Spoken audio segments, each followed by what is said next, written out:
What's up, everyone? This is the Go Along podcast, goalongtd.com, Apple, Spotify, wherever, however. You listen to podcasts, and we're brought to you by Hamburg Brewing Company. Not there at the moment, but Jim, it's been too damn long, my friend. It's been way too Well, long since we did one of these, even in the virtual sense. the good thing about Hamburg Brewing is we don't have to be there to enjoy their beer. So as much as we love doing the show there and the service is always outstanding, food, one of the most underrated things nobody talks about there, we always love. But we can still have our Hamburg beer even though we're not there. And that's always important. It is, and they've got the best beer. I'm also working through this stomach virus Yeah, you situation, got so hit. I don't have a beer in hand right now. If you're watching at home, so that's why it's we're on the mend. That might be the first time. I hope everybody is safe out there because it is just ripping through Western New York, and it tore through our household like a hurricane. You see what you should have done. What you should have done is tried one of the Hamburg's new the juice box that's out, and if it helped you, then that's a great promotion for juice box Exactly, that's true. Maybe there is to something out there. cure the stomach flu. Exactly, and if it doesn't, we could just say it did. Why not? I like it. All right. Well, how have Good you been? promotion. It's been too long. Yeah, it's been good. It's been good. Things are good. The NFL still keeping the headlines. I think my favorite thing today that I see a lot of people on Twitter talking about is the NFL announced about the announcement for the schedule. When is that when you officially know you rule all sports? When people are excited for the schedule release and everybody does wins and losses right away, right? You go right through the.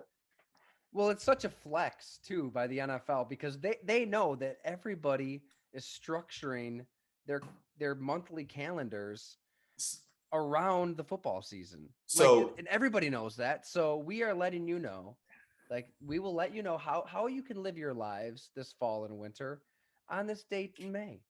And we're going to build it up and have a it's prime time slot for it. here's the best.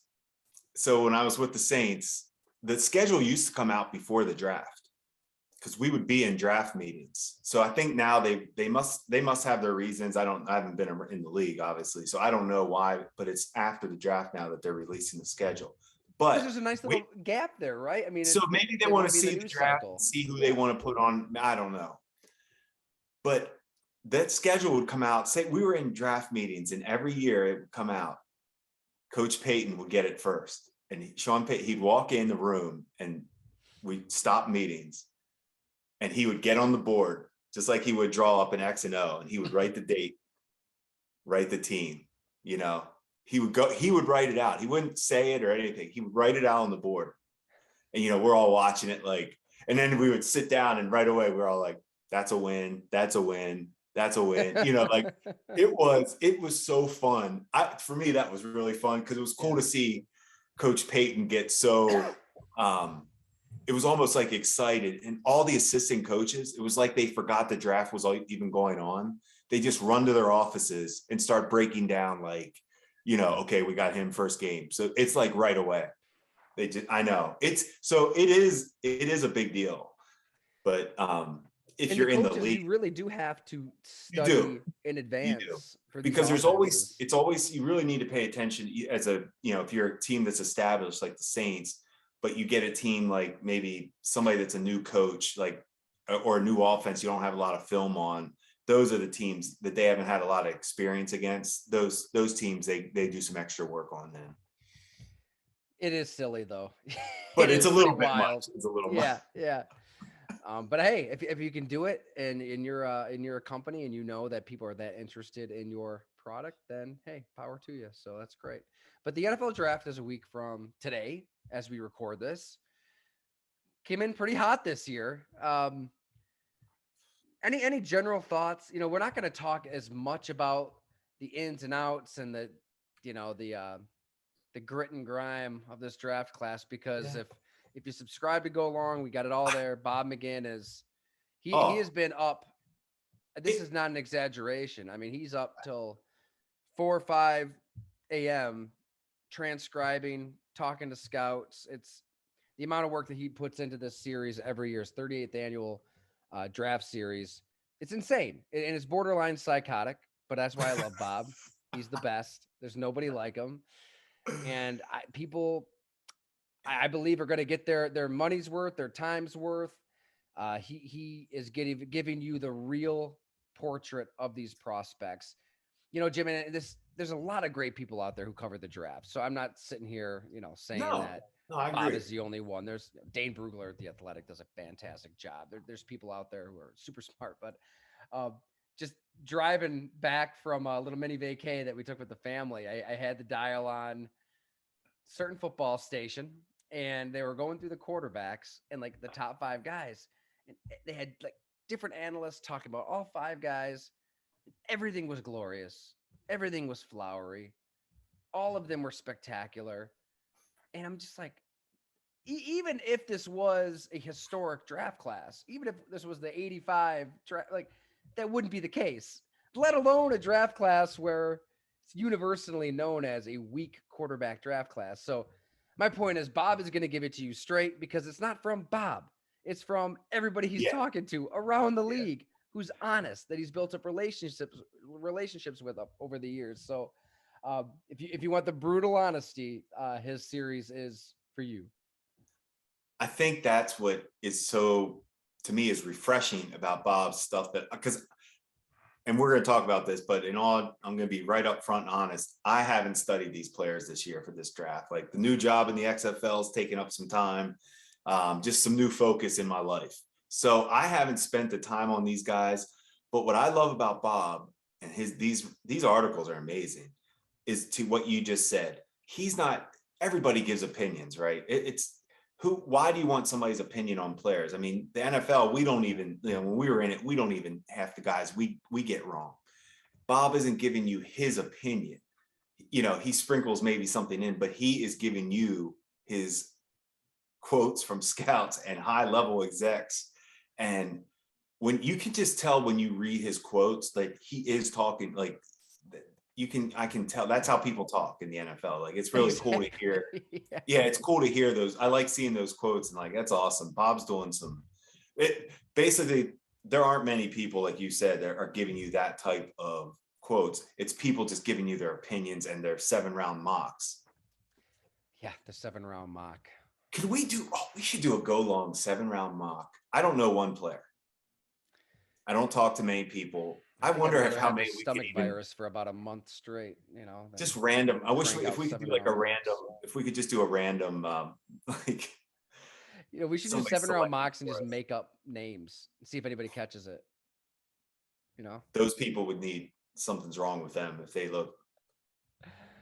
You know what though? You're right. Bob he is a I mean, reflection of the league's view of these prospects, and I think the best way to articulate is I can't remember what site does it. There's a site out there where all the draft analysts, the Kuipers, the McShays, everybody they pump in their top 100, their big board, like the top 100 players, and then the top 100 players are actually drafted, and so you can kind of see who knows their stuff the best. And Bob is year in and year out at the top of. yeah, that's Yeah. pretty So cool. it's because he's talking to people in the know, and they're talking anonymously because if their employers, their teams knew that they were talking about draft Yeah, prospects, they'd probably get into a little bit of trouble. But they trust Bob. They want the readers and the fans to have a true perspective that kind of goes beyond what's out there. Anyways, a lot of people have subscribed. It's great to see, and we can't thank you enough for joining. Go along. yeah, it was always funny with when this time of year, and we always did those. I'm sure you had to cover those the pre-draft press conferences. Oh yeah, Ted Thompson's was always a treat. Like what can we even, like what can we say? I mean, hey, if he's there, we're taking him. That's I wish, well, like we always talk about the wish we could say in press conferences. I wish I could have done that press conference. Like, oh my God. yes, we are going to try to trade up for Sammy Watkins. I'm telling you right now, just pay attention. Well, I But I think that told, it's okay to tell, like, I told some close friends of mine before. I mean, like, yeah, hey, if you see us, if you see a trade up for the Bills, it'll probably be this guy. and there have been people in personnel like yourself who find a way to give, because you're not talking to the media, you're talking to the fans, and you do give them a little meat on the bone in these press conferences. Like Brian Gutekunst was the same way in Green Bay before he became the GM, and he was, on the scouting staff. He'd Yeah, come out after yeah. some of those picks, and he'd actually talk about these players in a Th- real sense. Elliot They Wolf know was like them. that. It's so cool when teams give scouts and those guys chances to do that. They know those guys. I mean, and they like to, they want to tell you guys, like, because they put the work in, with the good and the bad. And like, I can remember even like when we took like Nick O'Leary, the tight end from Florida State with Buffalo. I remember I went up there I would cover. Whaley's like, go ahead, you can take that one. And I was like, cool. Yeah. Because I like Nick.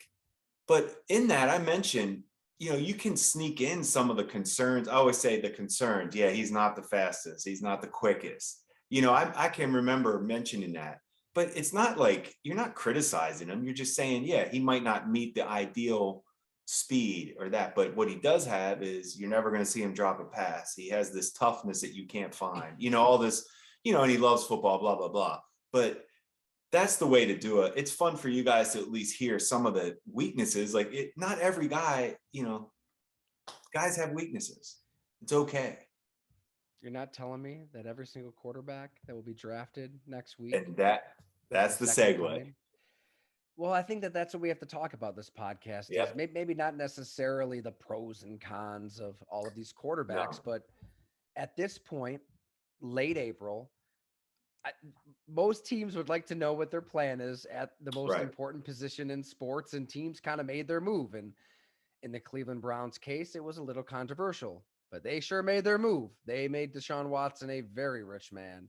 The Pittsburgh Steelers made their move. They signed Mitchell Trubisky, but are they maybe looking for the Browns to release Baker Mayfield? How great would that That could be? be, I think Baker Mayfield's a guy we talk about, but I think we talk about those teams that at this point, this late in the game, are still kind of swimming in purgatory, still kind of unsure what to do because those are the teams that might have to gamble on a Malik Willis, Mhm. a Kenny Pickett, one Desmond Ritter. I mean, It's there isn't a can't miss guy, but if you're in the mid to late first round, early second, and you're the Seattle Seahawks, are you thinking about one of these players? How do you approach it? It gets really interesting, Jim, because in the right situation, maybe one of these guys can work.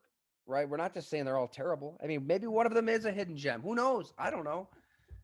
But you sure would like to have that position figured out at this point with this quarterback class. And there are several teams that don't. it's well, to be honest, we were in these positions when I was with Buffalo. I mean, we were drafting, we had all the investment and EJ was made. We had Tyrod, in those years. And it's like you're looking at the quarterback position and you're saying, we just, but we know it's not good enough to get you to the Super Bowl. But they're not like, you can win games with these guys. And if your defense is good, it is maddening. If you don't have a quarterback, it's maddening. Drafting, when I was with the Saints, drafts were so fun. Like it was seriously just fun to see who we were going to take because we're taking the best player. Like we had the position wrapped up. I would do anything like to think what Buffalo is going through now. I mean, if Brandon Beane on those press conferences, I'd be laughing the whole time. You just say best player. Like we did the hard part. Yeah. We have quite possibly the number, but I'm just telling you, it's different because it is. If you don't, man, I can't like Pittsburgh. It would be fascinating to see now what they're going through. Well, it is just a different world when you have that position in place, and to be unknown, like you're talking about with Seattle. What are they going to do? Like, what can you do at this point? At their heart of hearts, they're punting on the 2022 season, right? that they're Well, right. We talk, yeah. Well, or you use it as a year where, I wouldn't say punt. I know what yeah, we talked about the punting, but you use it as a year to it's a figure different out. word for tanking. Yeah. Yeah, I mean, Punting. I would say Softer. a different way to review or evaluate your team and really find out, like, Well, you but better have that support from ownership because your you ass have is to on have the that, line. has to be talked about. I mean, and you have to have support if you're going to, quote unquote, hey, our scouts value the quarterback from Liberty Willis as a second round pick, but he won't be there when we pick in the second round. We see a future with him. That's how the conversations start. Okay, hey, that's how guys get pushed up. Hey, we do see a future for him. His talent says second, but now that we don't have the position in place, and he won't fall to you, that's how it happens. It's that simple. And you reach a little bit. And then You, when you you reach a little bit, it happens. It just then happens. if you that take him guy in the will not. mid first, you're tied to him. Like then you are So tied to this player. even when we traded up for Sam, like we knew Sammy wasn't going to get to us. We knew he wouldn't last to us. He was the only receiver. I've talked about this, but he was the only receiver that we wanted to take, that we all agreed on. And that's why we went up to get him. And Cleveland was going to take him. They did tell us that they were going to take Sammy him. Watkins is still kicking, and he's the number You know one what? receiver for the It would Green be Bay cool to Packers see right him. now. It would be cool to see him somehow. He doesn't look the same, obviously, but it'd be cool to see him have some success, a good ride with your favorite quarterback. All right, well, let's But start. that's how it happens, though. You just, the reaches can happen for those. That was we talked about that enough, but that's how it happens. It really is. Everybody gets in agreement on one guy, and he won't be there. Like there are certain guys won't last. I think the key is probably to delicately thread the needle in a sense. Like if you're the New York Giants, I mean, there's a reason they came out and right away, Brian Daboll, Joe Shane were like, Daniel Jones, believe in him this year. Let's see. We're going to put him in as, they weren't even that forceful with it. It was like, we're going to make his life as easy as possible, put him in the best plays, the best situations. And it's pretty clear, like they weren't going to draft a quarterback, even though they have 2 top 10 draft picks. I should say 2 picks in the top 7. Because I mean, they knew right away, we're not going to take one of these guys. We're going to reach for one of these guys that are better than Daniel Jones. And it's smart. And look, that's a new regime coming in. They're not going to get let go after a year. They can slow play it. They can afford to slow play. And their cap is a disaster thanks to Dave Gettleman. So there's no need for a team like the Giants to just rush into this quarterback draft class. Where a team like the Carolina Panthers, Matt Rule, seat's getting a little hotter. Joe Brady's not there anymore. I know Ben McAdoo kind of put his foot in his mouth. He was, saying that Sam Darnold's going to be that day 1 starter. Then moments later regretted saying that. It's not a ideal situation where they own that 6th overall pick. I mean, they could be that team that reaches for a Pickett, for a Willis, somebody. And maybe they could feel, I mean, we don't know. This is us talking. They could feel like they have no choice because, hey, we could all be out of here after this year. So we'd be better. Hey, you bring in a rookie, you can at least sell the idea that he's developing this year and he'll be ready the following year. Unless you're the Chicago Bears where you thought you had that situation with Justin Fields and you got let go anyways. I'm glad you brought up the Giants. I think Joe Shane and Dable have done I love listening. Their press conferences are good. Tyrod Taylor, I want to see if they move Daniel Jones. Ooh. They could do there's some teams that may want to take a shot on him. And the kind of the teams we're talking about, who's in limbo right now, like who doesn't have somebody, can you get him, I don't know. That's my, sometimes I'm thinking Is about this this. I'm like, coming from a place of potential intel? I just feel like Tyrod, the fact that they went and got Tyrod, Tyrod's he's just as good as Daniel Jones. I mean, that's something I'm not going to argue. Tyrod did not look good last year. But that Houston situation, disaster. He wasn't playing. His career is amazing to me. When you think about what happened with the Chargers. Stabbed in the lung. So I guess my whole point is, if I'm the Giants and you're just trying to, you're trying to get out a bad cap, or you're trying to get more picks, whatever it is, you have a guy you can win with in Tyrod. Yeah. And you're not trying to win the Super Bowl this season. Well, either way, you can make the playoffs with Tyrod Taylor, and then if you make the playoffs, you got a shot. I like so that. If I'm Joe Shane and I'm the GM for my first time with the Giants, I'm saying, hey, Daniel Jones, I'd package Barkley too. What could you get? I don't know. Hey, go ahead. Seriously. I'm not knocking either guy. I would just move on from him. Let somebody else can figure it out at this point. We're a new regime. Let's get this thing, hey, good luck, but let's get some picks for these guys and let's roll. Anything's really possible. I hadn't that thought would be about my, that scenario. That would be my thing, but we'll see. I mean, they may actually like Daniel Jones. I have no clue.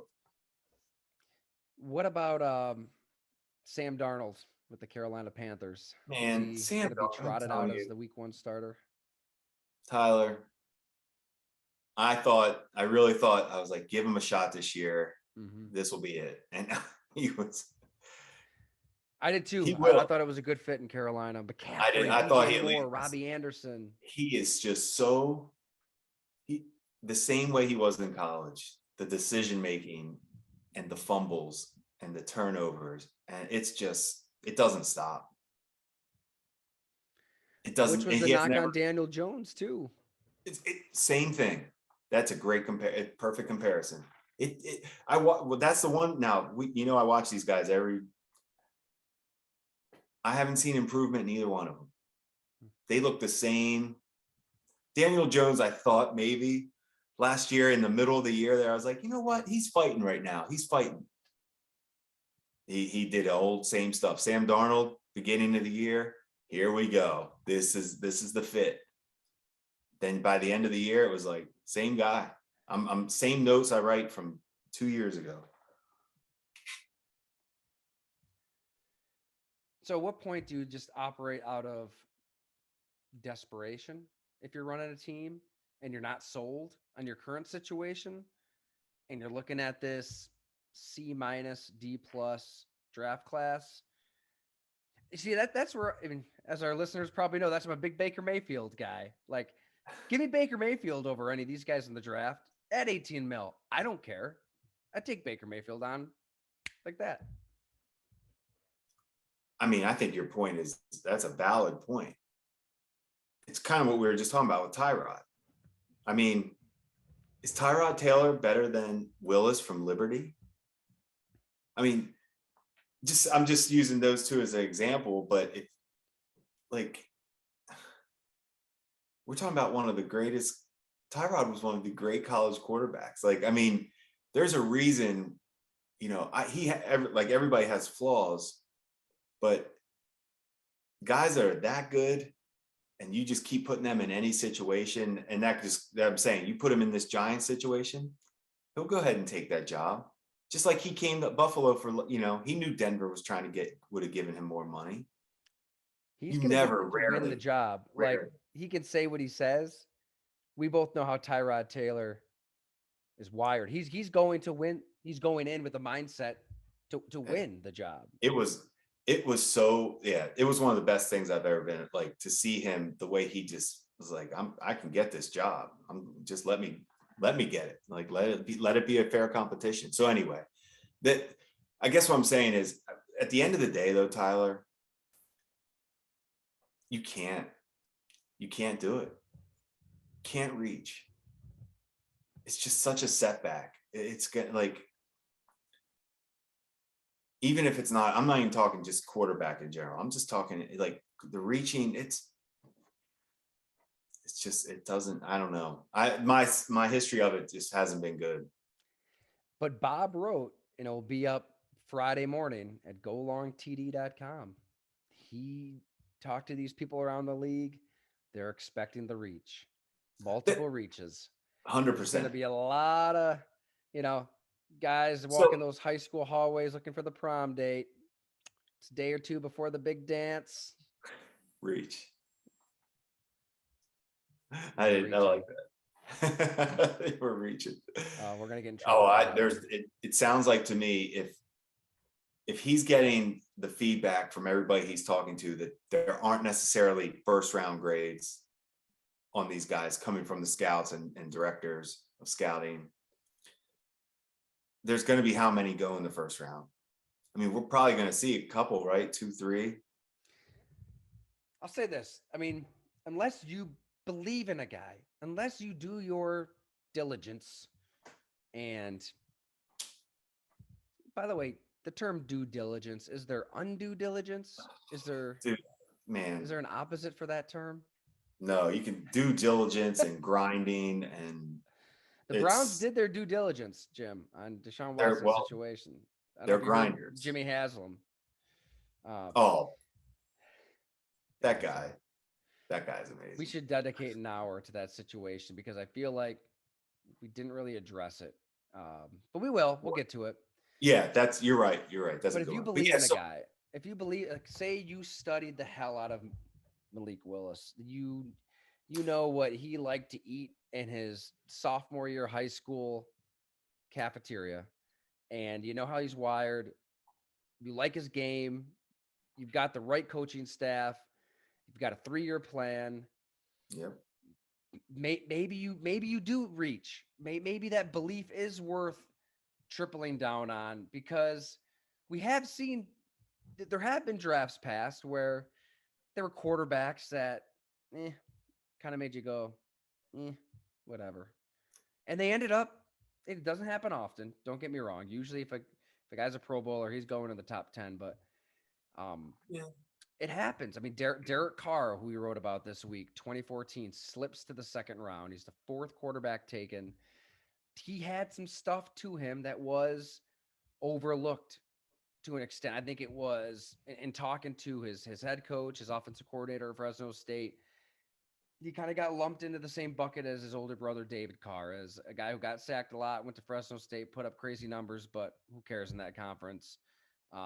Whatever.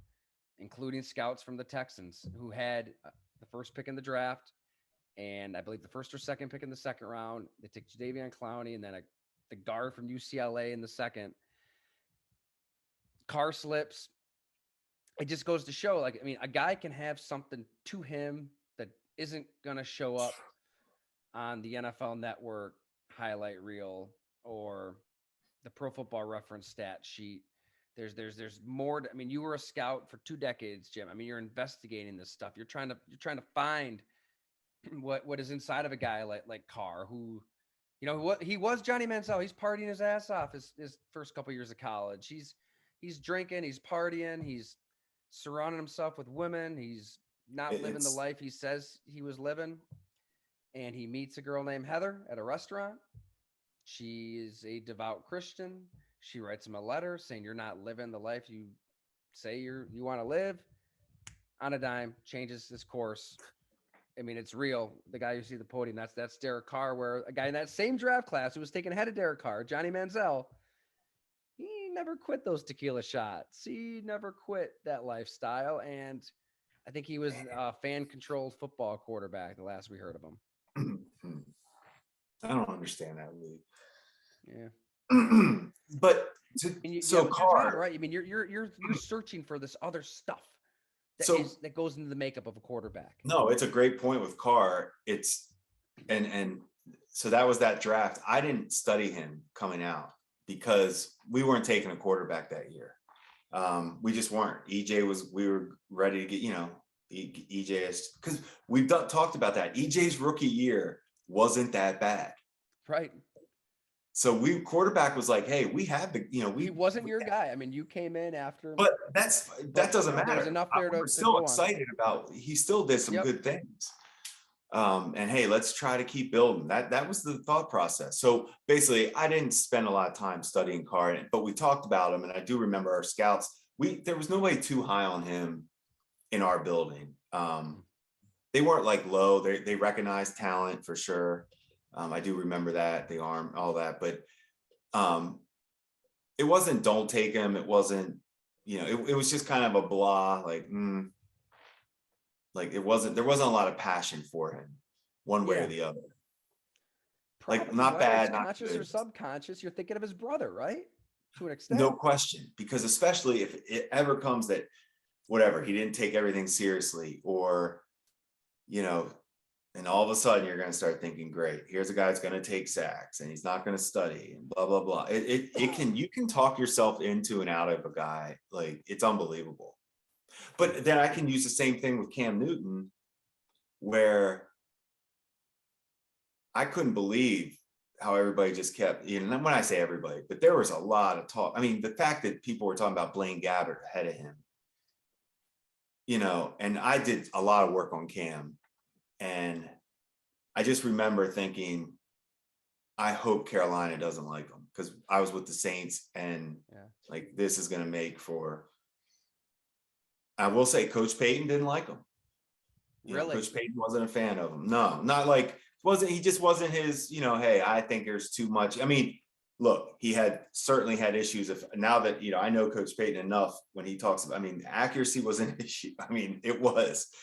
I even had to, sometimes I was pumping him up so hard, but sometimes some of those throws at the combine, I'm like, oh no, maybe I did. It was ugly. I remember that. It was a little ugly, but when you really think about what this guy did, when how many people leave a school for a junior college? That's usually a sign of it's hard to get back to the level you want to get to. He goes there, wins a national, junior college title, goes to Auburn. That team wasn't good. That was not a good Auburn team. You're not a Gene Chizik believer, Jim? And I'm not a Chizik believer. Even more to the point, look at Chizik's history. Yeah, I know. Before and after. Unbelievable. This is what Cam Newton did. He made people. So I don't there's certain guys, stop with this accuracy thing. He has a way to figure that. Cam Newton knows how to play with his lack of accuracy. And what he do? There he is. He goes to Carolina, takes a terrible team, and gets Sean McDermott a job. He faced him every day in practice. But I mean, that's what a guy like that, don't sometimes pay attention to the, don't overthink don't criticize the guy too hard on tape. If they're, is the accuracy a fatal flaw? Yeah, no, it wasn't a fatal flaw. Yes, he missed some throws, but he also made throws other guys couldn't make that involved accuracy.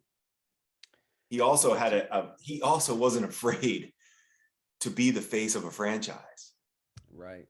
And I'll say that about Josh Allen. I don't know if they really knew that he could handle being the face of a franchise and being the best player in the NFL possibly. And what the pressure that,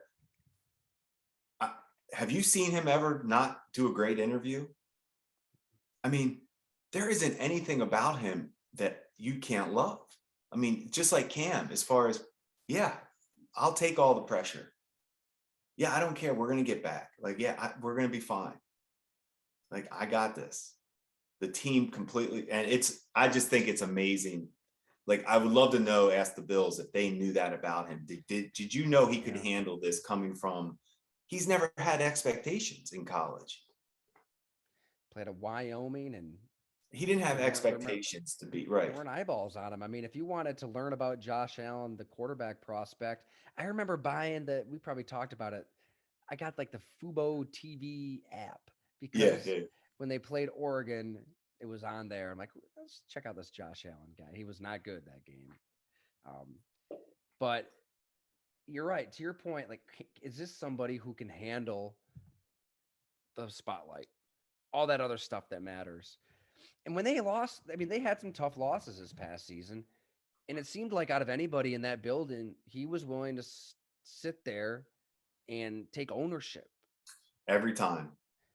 There's not I can't think of a time he doesn't like just make you believe. Like he just doesn't, there's no panic in him. Yeah, they'll be okay. They'll be okay with Josh Allen. But that's Speaking the of point. press That's where conferences, though, Jim, did you check out Von Miller's press conference this week? Wow. It's going to be a fun Interesting. year. It's going to be a fun year. I agree.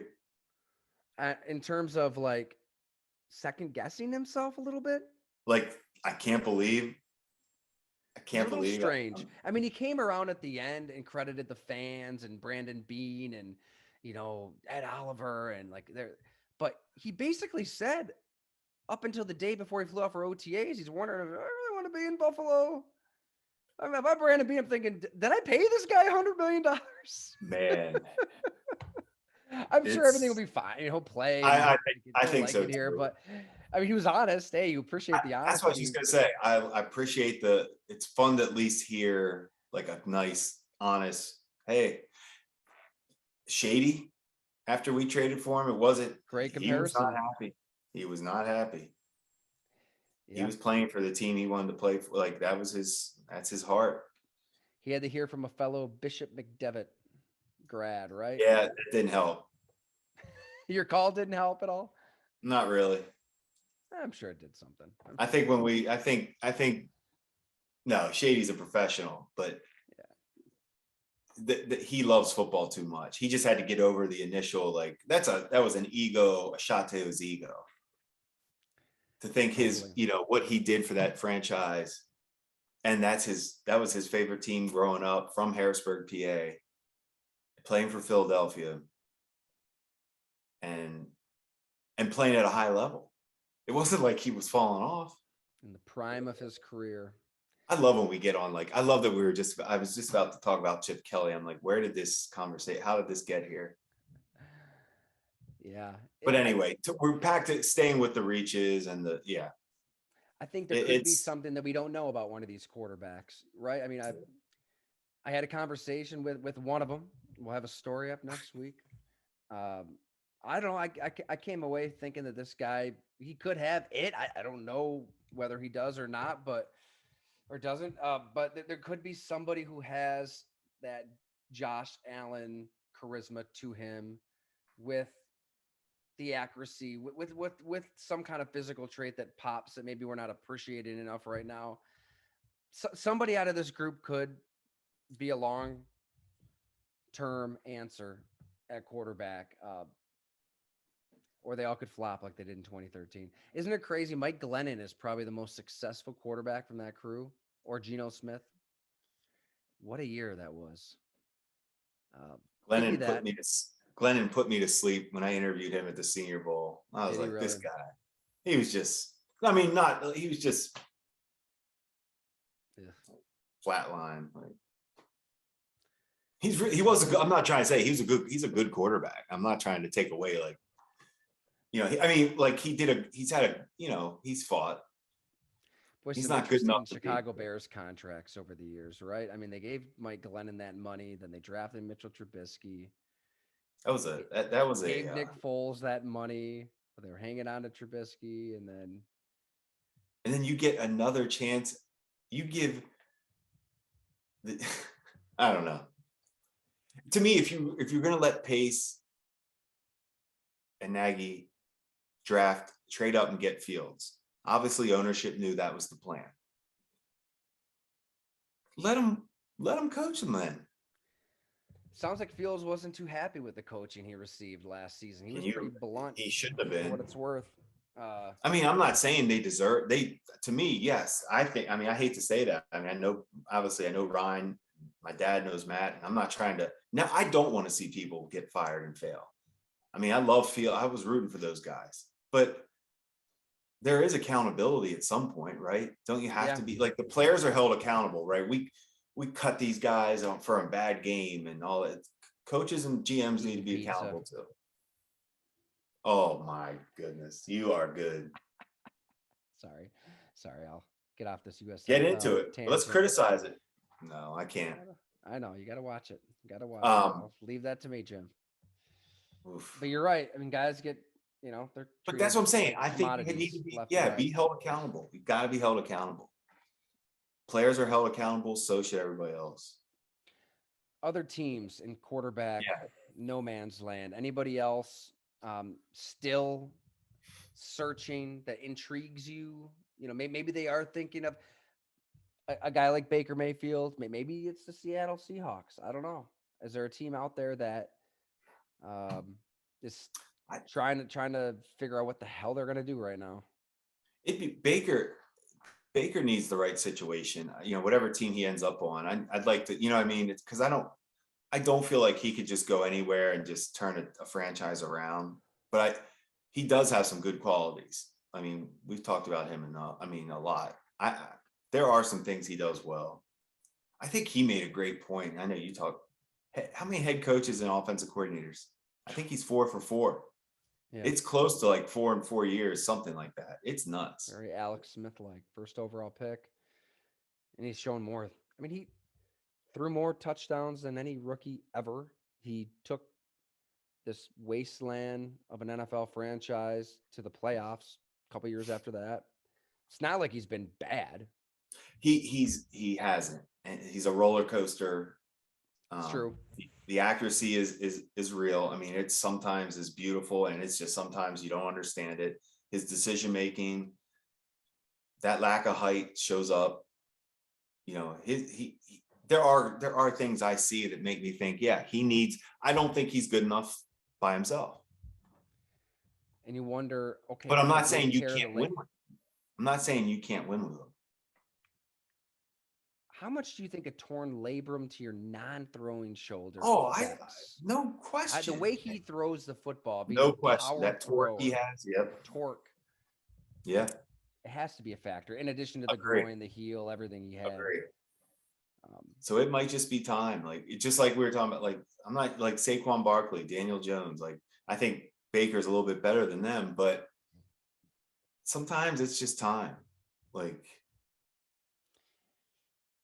I don't really know how much leverage either side. I mean, it's interesting because Baker Mayfield, he's playing on that 18 mil option.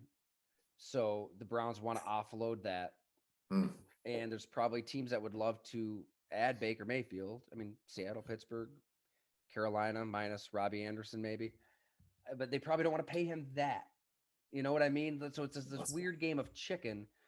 Okay, we want you, but at our price, and who's gonna? Oh yeah. And the Browns, they don't want this distraction.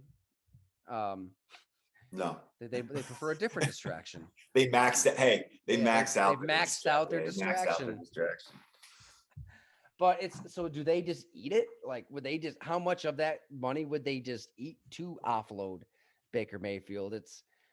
There's so many moving parts. It's really interesting. And I think we're going to see something happen here.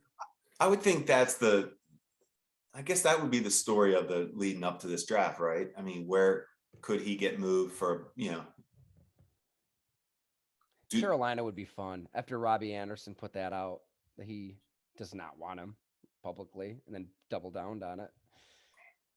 That's why. So when you say that, it's just so. Because what if the makeup? I mean, it's not. But what if if you're Matt Rule and you guys were like, hey, we got a shot at getting Baker. We're going after this guy, and then you see that you're like, yeah. Yeah, and where's Seattle at?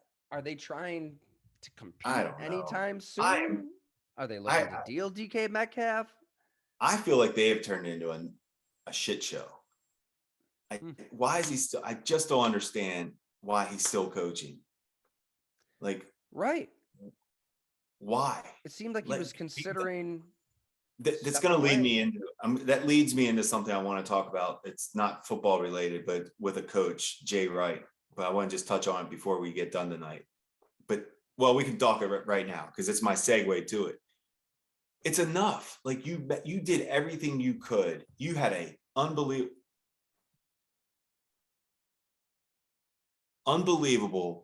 that you maxed out your franchises.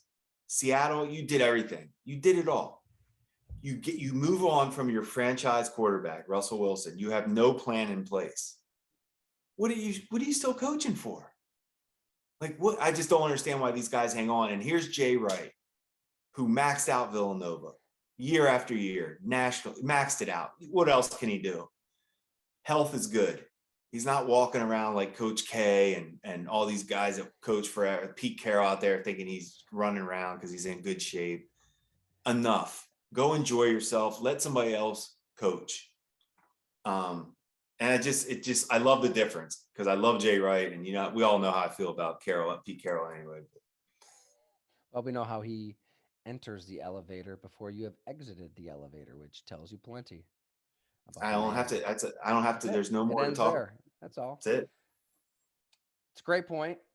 Coach K needed, a victory lap of a season with many goodbyes and many farewells, and it just gets exhausting. Not Another even a great Coach point. K hater, but it was exhausting. I'm not either but another great point by you. Jay Wright didn't. Nobody Jay knew Wright that didn't was do coming. that. It was just like, whoa, he retired after another Final Four. Put him at the top of he's a go long. Put him on the go long Yes. Hall of Fame. 60 going on something in his 40s too. I couldn't believe when they said he was 60 years old. Does not look 60 years old. He did such a great. I just love what Yeah. he did at Villanova. Even because I used to live in Philly, it's cool to think they are a national power every year. Yeah, it will be. It's going to be interesting with Seattle because it just seemed like. But Well, yeah, I guess to answer your question too, Jim, and like, this, you look at Bill Belichick with the Patriots, and we're going to get Seth Wickersham on the podcast. He's a good buddy of mine. He wrote the book. It's better to yeah, be feared, which is must read material for all of our listeners. It's unbelievable. Probably the best sports book I've read in quite some time. And you just get a really deep understanding for how Tom Brady and Bill Belichick are wired. And you can just see why some of these coaches, like, they don't know anything else. Like, all they know is this routine and these insane hours. And same. Bill Belichick is the extreme of everybody. But he did that documentary in the middle of Spygate, right? It was kind of a PR job on his part and the Patriots' part to try to clean up the image. They gave NFL Films all this access to hang out with Belichick and the coaches. And at one point, he's like going to work early in the morning and he's like poking fun at Marv Levy and says, I'll never be like Marv Levy coaching in my 70s. I could never see that. And he just turned 70 and he's still coaching. So it's just in these guys to go on and on and on. And No, maybe I that's get where it. Pete Carroll is with it. I do. I just it just doesn't make sense. Where are they? I just don't. It just doesn't seem like where are you going? Like Go to your families. Go see your grandkids. Take a how vacation. you keep? Yeah, I just don't. Yeah, if you don't have, Especially that especially if you team. don't Like, have they're a not quarterback. winning anytime soon. That's what It I'm doesn't. saying. You don't have a quarterback. What are you doing? Unless they had Baker Mayfield, then everything changes, Jim. That's the ace up their sleeve. Who knows? I like the drama. Hey. All right. Well, we barely scratched the surface on all the topics we thought we would delve into because it's been a while. But that's why we're going to do this in a couple days, Jim. Let's go to HBC. Hopefully by then the old stomach will be in a place to consume an IPA or five. Maybe not I five. don't There's think a you lot of should. I don't IPAs. think you should go there unless you're going to have one. Yeah. We'll have to check It in would with the break my. It would brewmaster, make see me what's good sad. on the stomach. You're going to have to just on that day. You're going to have to do it. You can't go in there. That's too disrespectful. It is. Yeah, you don't go in there and order a water. You just don't. No, it's too good. Well said. Thank you, everyone, for listening, for reading. We appreciate it. And we've got a hell of a lot of content coming your way. Talked to a lot of prospects. Bob is a legend, and we are lucky to have him. And Jim, you are also a legend, and we love you. And it's been too long, and I can't wait to see you this Saturday. Thanks, everyone.